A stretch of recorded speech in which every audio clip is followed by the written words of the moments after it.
Hello and welcome everyone to chemistry classes. So in the previous video I was discussing about the vibration of the polyatomic molecules. So in this video I will be continuing with the same topic and I will more or less be completing vibrational spectroscopy, and then from the next video we will be starting with Raman spectroscopy. तो पोलीएटॉमिक molecules के vibration के बारे में जितना हमने पढ़ लिया था, अभी हम उससे आगे थोड़ा बढ़ेंगे. तो उससे आगे जो अभी हम मेन चीज डिस्कस करेंगे that will be about overtones. मतलब अभी हम थोड़ा ये देखेंगे कि स्पेक्ट्रा में हमें क्या-क्या सिग्नेचर्स देखने के लिए मिलते हैं. तो जब भी हमने अभी पॉलीएटॉमिक मॉलिक्यूल की बात की थी, तो पॉलीएटॉमिक मॉलिक्यूल से हमें ये तो पता चल ही गया है कि जो भी हमारा स्पेक्ट्रा है वो हमारा कॉम्प्लेक्स तो होने ही वाला है. जैसे डायटोमिक में तो हमारे पास सिर्फ एक ही फंडामेंटल वाइब्रेशन थी, बट अब यहाँ पे एटम्स बढ़ गए हैं तो हमारी नॉर्मल मोड्स ऑफ वाइब्रेशन बढ़ गए हैं, तो उसीलिए हमारा जो स्पेक्ट्रा है वो कॉम्प्लेक्स तो होने वाला है. इसीलिए सिंप्लीफिकेशन के लिए हम दो अप्रोक्सीमेशन यहाँ पे कंसीडर कर सकते हैं. तो हमारा पहला अप्रोक्सीमेशन क्या है कि जो हमारी वाइब्रेशंस हैं वो हमारी सिंपल हार्मोनिक हैं. जैसे ही हम अपनी वाइब्रेशंस को सिंपल हार्मोनिक कर देंगे तो basically we are denying the possibilities of overtones, because हमने ओवरटोन्स की बात कब की थी? हमने ओवरटोन्स की बात एनहार्मोनिक ऑसिलेटर में की थी. तो इसीलिए हम ओवरटोन्स की पॉसिबिलिटी को खत्म कर देते हैं. और सेकेंडली हम क्या बोल सकते हैं कि जो हमारी वाइब्रेशंस हैं they are independent of each other. जो हमारी नॉर्मल मोड्स ऑफ वाइब्रेशन है पॉलीएटॉमिक मॉलिक्यूल्स में, they are independent of each other, they do not interact with each other. तो अगर हम ये दो अप्रोक्सीमेशन मान के चलें तो हमारा काफी ज्यादा सिंप्लीफिकेशन हो जाएगा. क्यों? क्योंकि फिर तो बस हम ये बोलेंगे कि सपोज हमारा कोई भी पॉलीएटॉमिक मॉलिक्यूल है और सपोज नॉन लीनियर है, तो उसके अंदर 3n-6 वाइब्रेशंस हैं. तो अगर ये दोनों अप्रोक्सीमेशंस हम कंसीडर करें तो नॉन लीनियर मॉलिक्यूल के अंदर basically there will be 3n-6 fundamental vibrations जो हमें स्पेक्ट्रा में मिलेंगी, और लीनियर मॉलिक्यूल में there will be 3n-5 fundamental vibrations जो हमें स्पेक्ट्रा में ऑब्जर्व होंगी. बट इन चीजों को सिर्फ अप्रोक्सीमेशन से हम खत्म नहीं कर सकते, एक्चुअली में हम ये सब चीजें ऑब्जर्व करेंगे. तो अभी हम पहले ये देखते हैं, सपोज हम ये अपना अप्रोक्सीमेशन हटा के चलते हैं कि हमारा सिंपल हार्मोनिक है.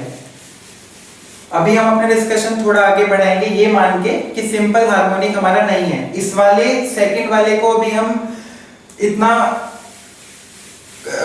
थोड़ा कंसीडरेशन में रखेंगे. तो अभी हम आगे बढ़ते हैं. तो अगर हम हमारा वाइब्रेशन को सिंपल हार्मोनिक नहीं मानेंगे तो इसका मतलब क्या है कि अभी हमारा ओवरटोन होना पॉसिबल हो जाएगा. तो अब आप ये देखिए, जब हमने सिर्फ डायटोमिक मॉलिक्यूल की बात की थी तो उसके अंदर सिर्फ एक ही फंडामेंटल वाइब्रेशन था न्यू. फिर उसके बाद जब हमने फर्स्ट ओवरटोन की बात की थी तो that was approximately 2 new. Second overtone जो हमारा था that was approximately coming at 3 new. तो ये हमारी वाइब्रेशन फ्रीक्वेंसी थी जनरली फंडामेंटल की, ओवरटोन की, ऐसे ही सेकंड ओवरटोन की. तो अगर हम पॉलीएटॉमिक मॉलिक्यूल में बात करेंगे तो क्या हो जाएगा? सपोज हमारा नॉर्मल मोड ऑफ वाइब्रेशन 1 है तो न्यू 1 हो जाएगी उसकी fundamental frequency. Similarly first overtone, second overtone, ऐसे ही न्यू 2, 2 न्यू 2, 3 न्यू 2. मतलब ऐसे ही बेसिकली आप different normal modes of vibration के लिए कंसीडर कर सकते हैं कि उनके ओवरटोन्स क्या है, मतलब उनके ओवरटोन्स की रफली फ्रीक्वेंसी कहां पे आएगी. अब आप ये देखिए, जब ये पॉसिबिलिटीज एग्जिस्ट करती हैं, नॉर्मल मोड्स ऑफ वाइब्रेशन के ओवरटोन्स भी हैं जो एग्जिस्ट करते हैं, तो क्या होता है इनका आपस में इंटरेक्शन भी हो सकता है, और इनके इंटरेक्शन से जो हमें बैंड्स मिलते हैं they are basically known as combination bands और डिफरेंस बैंड्स. दोनों तरीके के बैंड बेसिकली हमको मिल सकते हैं. तो होता क्या है कि जो हमारी फंडामेंटल वाइब्रेशन है वो हमारी किसी और ओवरटोन के साथ भी इंटरेक्ट कर सकती है. तो सपोज उसने इस न्यू 1 ने इसके साथ इंटरेक्ट किया तो क्या हो सकता है, ν1 प्लस 2ν2 एक नया हमको बैंड मिल सकता है जिसको हम कॉम्बिनेशन बैंड बोलते हैं। और सपोज हमें कुछ ऐसा भी मिल सकता है ν1 प्लस ν2 माइनस ν3। सपोज ये हमारे 3 नॉर्मल मोड्स ऑफ वाइब्रेशन की फंडामेंटल है, तो ν1 प्लस ν2 माइनस ν3 भी हमको एक बैंड मिल सकता है, इसको हम बोलते हैं डिफरेंस बैंड। तो बेसिकली जहां भी हमारा फ्रीक्वेंसी का समेशन में हमको मिलता है उसको हम कॉम्बिनेशन बैंड बोलते हैं, और जहां पे हमारा माइनस होके हमको मिलता है उसमें टर्मिनोलॉजी हमने जो दी है that is basically difference band. तो कॉम्बिनेशन बैंड्स और डिफरेंस बैंड्स भी बेसिकली हमको स्पेक्ट्रम में पाए जाते हैं। अब देखिए कई बार क्या होता है, ये चीज तो पर हाँ हमें हमेशा ध्यान ही रखनी है कि जो भी हमने इन सब बैंड्स की बात की है, कॉम्बिनेशन बैंड्स, डिफरेंस बैंड्स या फिर जो भी ये ओवरटोन्स हैं, ऑब्वियसली इनकी जो इंटेंसिटी है, इंटेंसिटी इनकी बहुत कम है। If we are comparing with the frequency intensity of the fundamental vibration, तो उनके कंपैरिजन में इन सब की जो इंटेंसिटी है वो बहुत ज्यादा कम है। अब यही क्या होता है कि कई बार हमको स्पेक्ट्रम में दिखता है कि जो हमारा ओवरटोन है that is found to be sufficiently intense. मतलब आप कई बार पाएंगे कि जो आपका ओवरटोन है वो आपका सफिशिएंटली इंटेंस आपको मिल सकता है स्पेक्ट्रम में। तो इसको हम कैसे एक्सप्लेन करेंगे? तो कई बार क्या होता है कि आप ये देखिए, ये एक्सप्लेन होता है बेसिकली रेजोनेंस फेनोमेनन से। Sometimes what you are observing in the spectra is resonance. अब होता क्या है कि आप देखिए, सपोज आपकी कोई फंडामेंटल फ्रीक्वेंसी है, सपोज आपकी फंडामेंटल फ्रीक्वेंसी हुई 1330 सेंटीमीटर इनवर्स, और सपोज आपका कोई ओवरटोन है, ओवरटोन आपका 2ν2 है, और इस ओवरटोन की वैल्यू सपोज आपकी होगी 1334 सेंटीमीटर इनवर्स। तो आप देखिए कि इन दोनों की जो फ्रीक्वेंसी है, मतलब इस एक नॉर्मल मोड की फंडामेंटल और किसी दूसरे नॉर्मल मोड का जो ओवरटोन है उसकी जो फ्रीक्वेंसी है, इन मॉलिक्यूलर वाइब्रेशंस की जो फ्रीक्वेंसी क्रिएट हुई है वो अप्रोक्सीमेटली मैथमेटिकली सेम है, आसपास है। तो ऐसा जब कई बार एग्जिस्ट करता है तो तब क्या हो सकता है, रेजोनेंस हो सकता है। ऐसे केसेस में जनरली क्या होता है क्वांटम मैकेनिक्स में, दैट दिस हायर साइड वाली वाइब्रेशन बिकम्स मोर हायर, और जो ये आपकी लोअर फ्रीक्वेंसी वाली वाइब्रेशन है दैट बिकम्स मोर लोअर। मतलब these two interact with each other to create two new bands of one of lower frequency and one of higher frequency। Suppose ये दोनों interact करेंगी तो आपके पास एक लोअर फ्रीक्वेंसी का बन जाएगा 1285 सेंटीमीटर इनवर्स, और एक आपके पास हायर फ्रीक्वेंसी का आ जाएगा that will be something around 1385 centimetre inverse. मतलब मेरा कहने का मतलब ये है कि ये दोनों आपको एज सच नहीं मिलेंगे, इन दोनों का इंटरेक्शन होगा और इनके इंटरेक्शन से दो नई फ्रीक्वेंसीज आपको स्पेक्ट्रम में ऑब्जर्व होंगी, एक लोअर साइड पे और एक हायर साइड पे, और इसी चीज को बेसिकली हम रेजोनेंस बोलते हैं। अब आप देखिए कि यहाँ पे एक फंडामेंटल ने एक ओवरटोन के साथ इंटरेक्ट किया है, तो इस पर्टिकुलर केस को जिसमें एक फंडामेंटल एक ओवरटोन के साथ इंटरेक्ट करता है और ऐसे हमें दो बैंड्स देता है, इसको हम बोलते हैं फर्मी रेजोनेंस। अब फर्मी रेजोनेंस के बाद क्या होता है कि ये जो दो बैंड्स आपको मिले हैं they are very much of the same intensity. मतलब यहाँ पे तो ये वाला इंटेंसिटी हाई था, ये वाला इंटेंसिटी लो था, बट इनके इंटरेक्शन के बाद they have exchanged their energy, और उस एक्सचेंज के बाद जो दो हमको बैंड्स मिले हैं, दो हमको जो नई वाइब्रेशंस पे हमको लाइन मिली है, उनकी जो इंटेंसिटी है वो ऑलमोस्ट सेम रहती है। अब आप ये देखिए कि हमारे पास इतना बड़ा पॉलीएटॉमिक मॉलिक्यूल हो सकता है, उसके अंदर काफी सारे नॉर्मल मोड्स ऑफ वाइब्रेशन हो सकते हैं, तो काफी सारे फंडामेंटल्स, काफी सारे ओवरटोन्स, तो ऐसा तो कभी ना कभी हो ही सकता है कि पॉसिबिलिटी बहुत ज्यादा है कि आपका ऐसी पॉसिबिलिटी आई जाएगी। मतलब किसी का फंडामेंटल किसी के ओवरटोन के साथ, किसी का ओवरटोन किसी और के फंडामेंटल के साथ मैथमेटिकली वैल्यू में मैच कर ही सकता है। जितना ज्यादा आप मॉलिक्यूल को कॉम्प्लेक्स बनाते जाएंगे, जितना ज्यादा आपका कॉम्प्लेक्स मॉलिक्यूल होगा, उतनी ज्यादा इन सब चीजों की पॉसिबिलिटी बढ़ती जाएगी। तो बेसिकली ये जो एक्सीडेंटल डीजेनरेसी हुई है एक तो आप भाई ये चीज समझिए, जैसे हमने CO2 के केस में पढ़ा था कि जो उसके दो बेंडिंग मोड्स थे, CO2 के जो दो बेंडिंग मोड्स थे वो तो कंप्लीटली आइडेंटिकल थे, देवर कंप्लीटली डिजेनरेट। हम यहाँ उस डिजेनरेसी की बात नहीं कर रहे हैं, ये यहाँ पे हमने जो बात की है that is basically accidental degeneracy.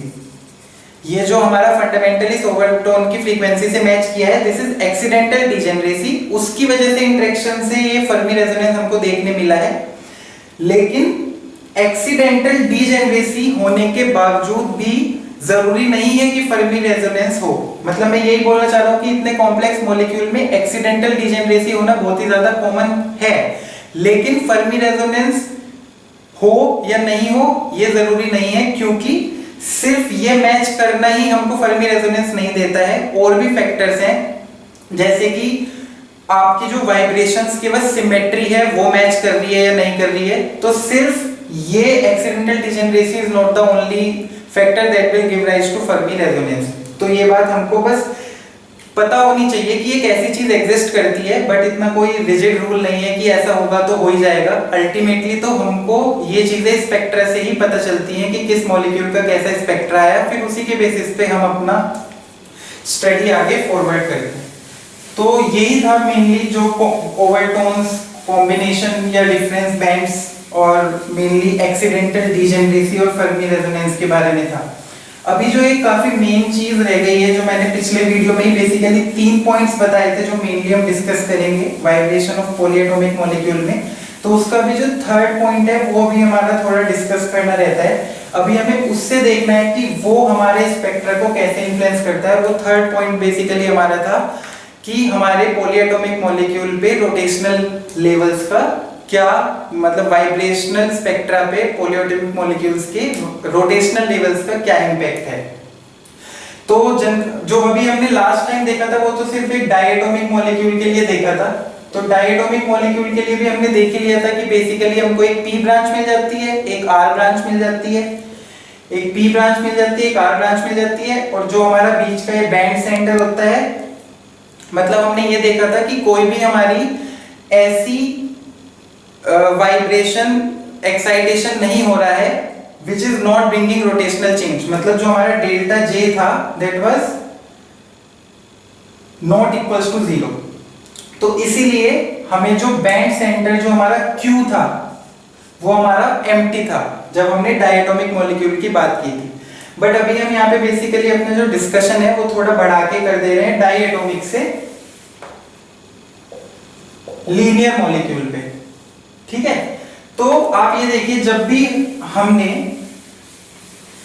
अपने मॉलिक्यूल्स पढ़े थे, मतलब जो मैंने आपको दो मेजर एग्जांपल्स दिए थे H2O और CO2 का, तो उन दोनों के नॉर्मल मोड्स ऑफ वाइब्रेशन बताते वक्त एक कैटेगराइजेशन मैंने इस बेसिस पे किया था कि जो उन मॉलिक्यूल्स की प्रिंसिपल एक्सिस ऑफ सिमेट्री है वो उस particular normal mode of vibration के वक्त चेंज होती है या नहीं होती।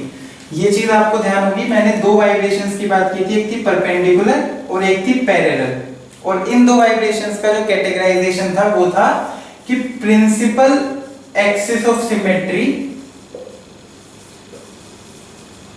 कैसे बिहेव कर रही है on that particular vibrational mode.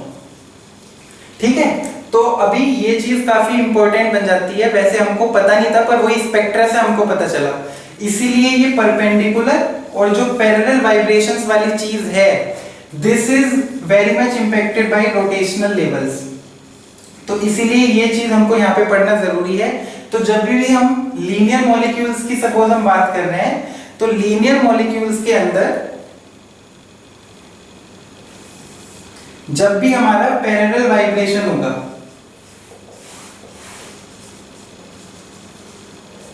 ठीक है, लीनियर मॉलिक्यूल्स के अंदर when we will be taking parallel vibration, तो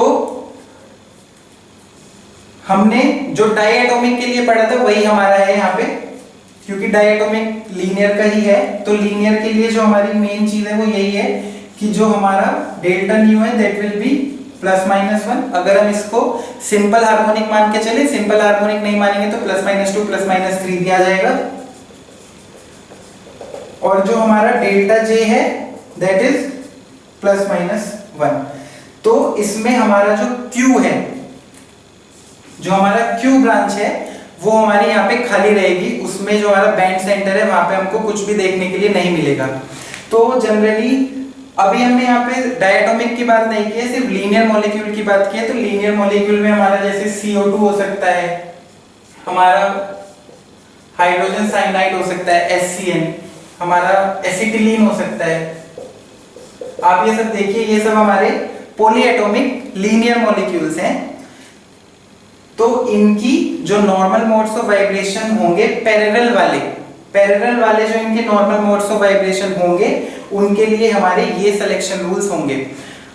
इसमें एक चीज हम और अभी डिस्कस कर लेते हैं। जनरली जब भी आप बुक्स में देखेंगे, जब भी आपको लीनियर पॉलीएटॉमिक मॉलिक्यूल में पैरेलल और परपेंडिकुलर वाइब्रेशंस के स्पेक्ट्रा का जिक्र किया जाएगा, तो जब भी बुक्स में जो डिटेल एक्सप्लेनेशन होगा वो जनरली HCN मॉलिक्यूल का आपको मिलेगा। आपको जनरली CO2 का स्पेक्ट्रा या फिर एसिटिलीन का स्पेक्ट्रा इतनी जल्दी नहीं डिस्कस करते हैं, बिकॉज इनमें एक एक्स्ट्रा फैक्टर और है न्यूक्लियर स्पिन का। वो अभी मैं 5 मिनट में डिस्कस करूंगा कि न्यूक्लियर स्पिन कैसे इंपैक्ट करता है इनके स्पेक्ट्रा को। बट अभी हम ये देख लेते हैं कि लीनियर मॉलिक्यूल्स में जब भी हमारी पैरेलल वाइब्रेशंस होंगी, तो पैरेलल वाइब्रेशंस के लिए हमारा सिलेक्शन रूल ये वाला काम करेगा, जिसमें हमको क्यू ब्रांच पे कुछ नहीं मिलेगा। बट जैसे ही हम परपेंडिकुलर वाइब्रेशन की बात करेंगे, परपेंडिकुलर वाइब्रेशन के लिए क्या हो जाता है आपका selection rule, delta nu equals to वो तो +-1 +-2 +-3 ही रहेगा, जैसे भी हम एनहार्मोनिक ऑसिलेटर की बात करेंगे। लेकिन जो हमारा डेल्टा जे है यहाँ पे 0 भी है और +-1 भी है। ये डेल्टा जे 0 भी यहाँ पे आ जाता है। तो लीनियर मॉलिक्यूल्स के अंदर when we are talking about perpendicular vibration, so we will be experiencing a line in the spectra which is brought about by vibrational change हुआ but without any rotational change। अब देखिए, ये delta J 0 आने की वजह से आपका जो वाइब्रेशनल चेंज हुआ वो रोटेशनल चेंज के बिना हुआ। तो इसीलिए हमें लीनियर मॉलिक्यूल्स की परपेंडिकुलर मोड्स ऑफ वाइब्रेशन का जो बैंड होता है हमारे स्पेक्ट्रा में, उसमें हमको क्यू ब्रांच मिलेगी, मतलब band centre will be present there, Q branch present. अब आप देखिए कि एक ही स्पेक्ट्रा है, हमने कोई भी पॉलीएटॉमिक मॉलिक्यूल डाला, उसके अंदर परपेंडिकुलर वाइब्रेशंस हो रही हैं, पैरेलल वाइब्रेशंस हो रही हैं, वो तो सारी एक साथ ही हो रही हैं। तो हमें एक स्पेक्ट्रा मिलेगा, उसके अंदर हमें डिफरेंट पोजीशंस पे फंडामेंटल वाइब्रेशंस और उनके ओवरटोन्स ये सब मिलेंगे। फिर इन्हीं चीजों से हम ये चीज पता लगा सकते हैं कि कौन सी वाइब्रेशन परपेंडिकुलर है, कौन सी वाइब्रेशन पैरेलल है। जिसमें भी आपको क्यू ब्रांच नहीं दिखेगी तो आपको ये तो पता चली गया ना कि इसमें क्यू नहीं है, तो इसका मतलब ये कोई सी ना कोई सी पैरेलल वाइब्रेशन को ही शो कर रहा है। तो आपकी परपेंडिकुलर वाइब्रेशन की जो पॉसिबिलिटीज हैं वो रूल आउट हो जाती हैं। सिमिलरली जिसमें आपको क्यू मिलेगा उसमें आपकी आप ये पता लगा पाएंगे कि परपेंडिकुलर वाइब्रेशन है, आपकी पैरेलल वाइब्रेशन की पॉसिबिलिटी खत्म हो जाएगी। तो ये चीज हमको स्पेक्ट्रोस्कोपी में समझनी है कि यहाँ पे मतलब किसी चीज का एब्सेंट होना भी हमारे लिए इंफॉर्मेशन है। मतलब सिर्फ कोई चीज हमको दिख रही है वही हमको इंफॉर्मेशन नहीं दे रही है, ना दिखना भी हमको यहाँ पे इंफॉर्मेशन प्रोवाइड करता है।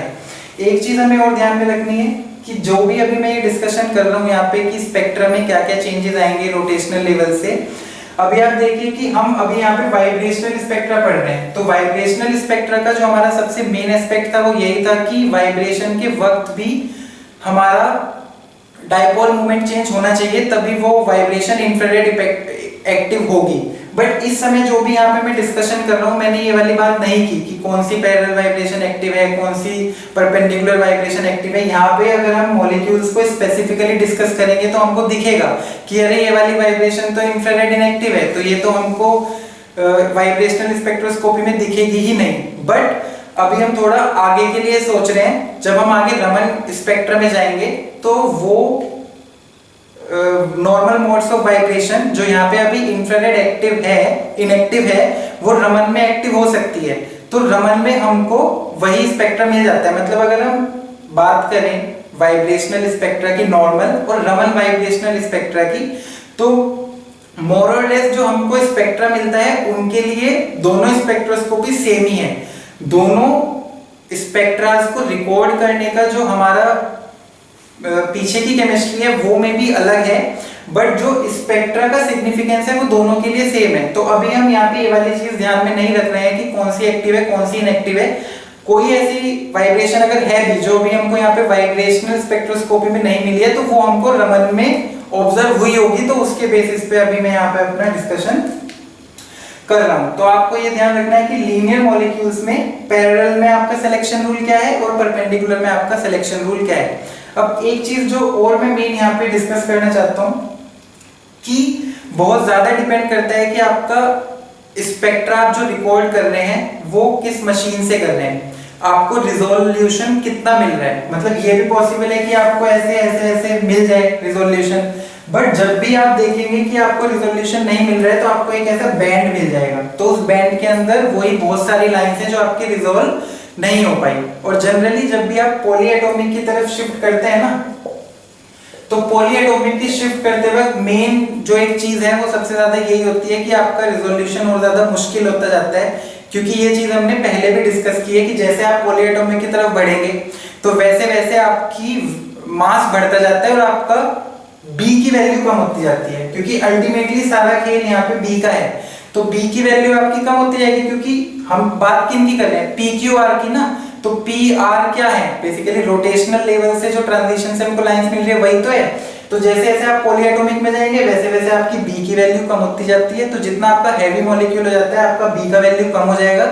और बी की वैल्यू कम होने का मतलब है कि आपकी पी आर इन सब की जो स्पेसिंग है वो कम होती जाती है। तो इसीलिए आपको स्पेक्ट्रम में लाइंस के बजाय बैंड ज्यादा मिलते हैं। ऐसा ही आपको क्यू में भी मिलेगा। देखिए जब भी आप इतनी सारी हमारे पास फैक्टर्स हैं कि हम इसको हार्मोनिक माने ना माने, सिंपल हार्मोनिक माने ना माने, एनहार्मोनिक माने, तो अगर आप इसको सिंपल हार्मोनिक मान लेंगे तो आपका एक्सप्रेशन बहुत ज्यादा सिंप्लीफाई हो जाएगा। ऐसा लगेगा कि हर ट्रांजिशन आपकी एक ही पर्टिकुलर वेव नंबर पे आ रही है।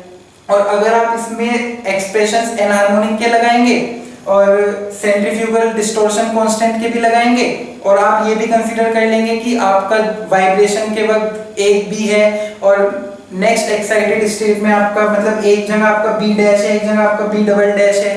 तो जब ये सब चीजें भी कंसीडर करते हैं तो एक्चुअली में तो यही सब हो रहा है प्रैक्टिकली, हमको स्पेक्ट्रम में ऑब्जर्व होता है। लेकिन मैथमेटिकली अभी वो चीजें मैं यहाँ पे डिस्कस नहीं कर रहा हूँ, बट ये चीजें हमको प्रैक्टिकली स्पेक्ट्रम में ऑब्जर्व होती हैं। अगर देखा जाए तो क्यू ब्रांच के लिए तो हमेशा डेल्टा जे 0 है, तो उस हिसाब से तो जो क्यू ब्रांच है वो हमेशा सिर्फ एक ही वाइब्रेशनल फ्रीक्वेंसी पे मिलनी चाहिए कि यहाँ ही फिर यहाँ ही फिर यहाँ ही फिर यहाँ ही।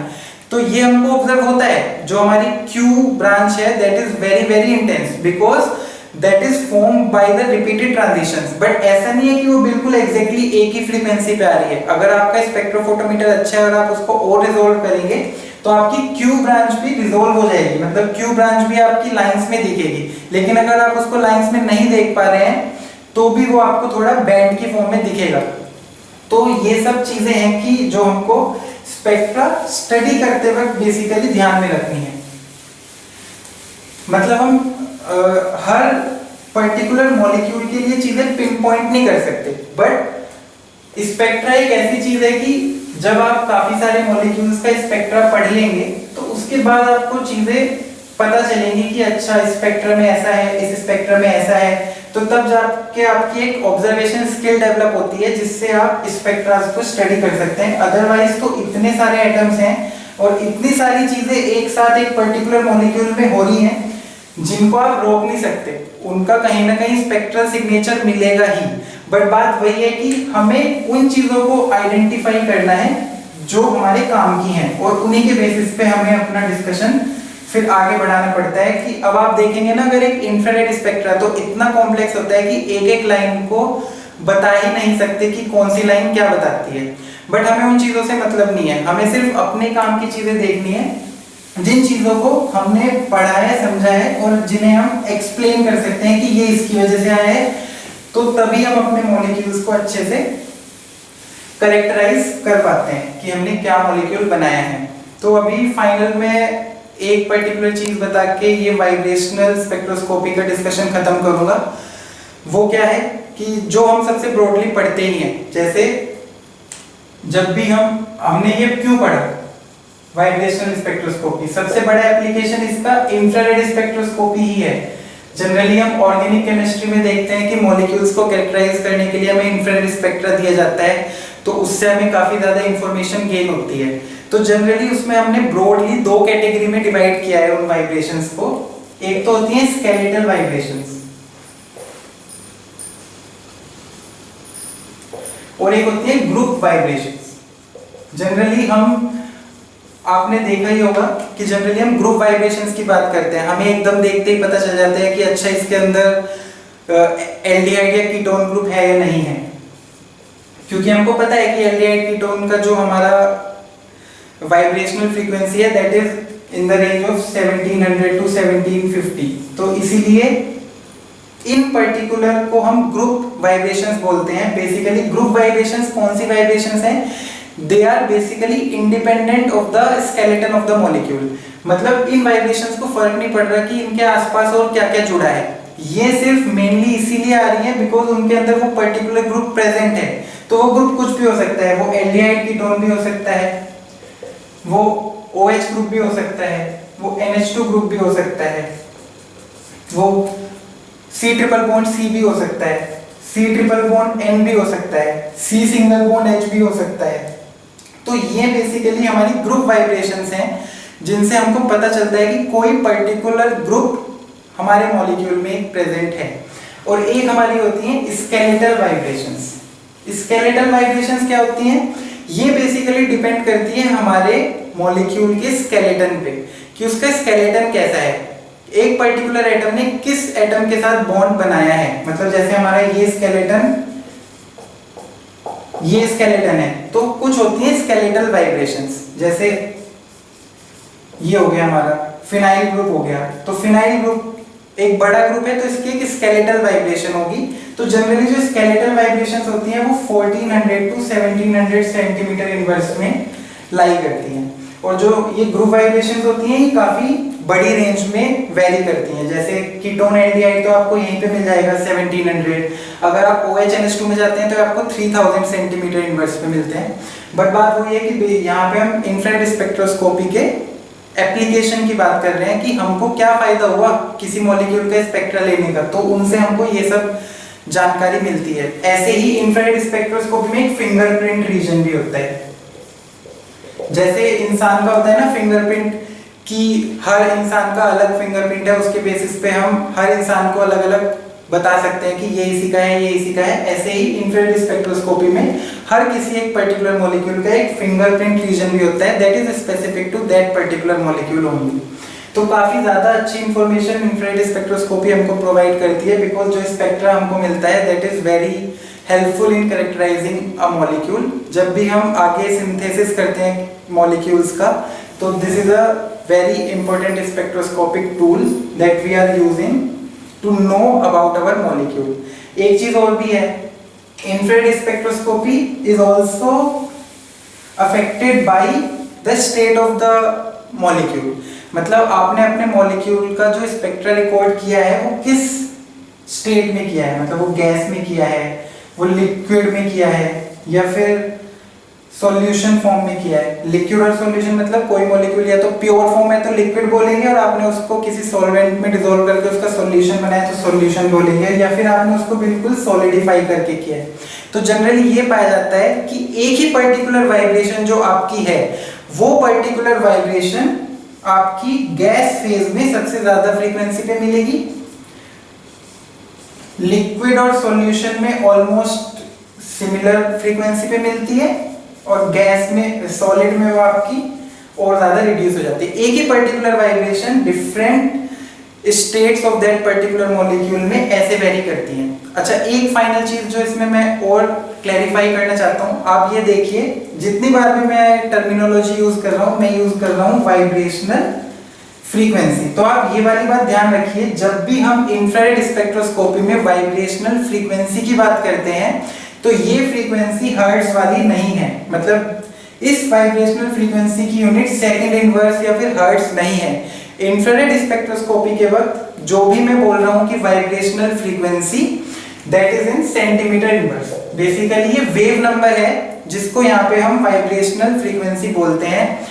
इसीलिए जो लास्ट वीडियो मैंने बनाई थी जिसमें CO2 और H2O का डिस्कस किया था, उसमें भी आप देख सकते हैं मैंने बाद में एक कमेंट डाला है, उस कमेंट में मैंने ये वाली चीज क्लैरिफाई की है कि जब भी मैं वाइब्रेशनल फ्रीक्वेंसी की बात कर रहा हूँ तो बेसिकली इसकी जो यूनिट्स है वो सेंटीमीटर इनवर्स है। अब बात वही है कि वेव नंबर और जो फ्रीक्वेंसी है वो इनवर्सली प्रोपोर्शनल होती हैं, तो उस हिसाब से आपको कंफ्यूज नहीं होना है। जब भी हम इंफ्रारेड स्पेक्ट्रोस्कोपी में फ्रीक्वेंसी बोलते हैं तो वो फ्रीक्वेंसी बेसिकली हम सेंटीमीटर इनवर्स की यूनिट्स में बोल रहे हैं।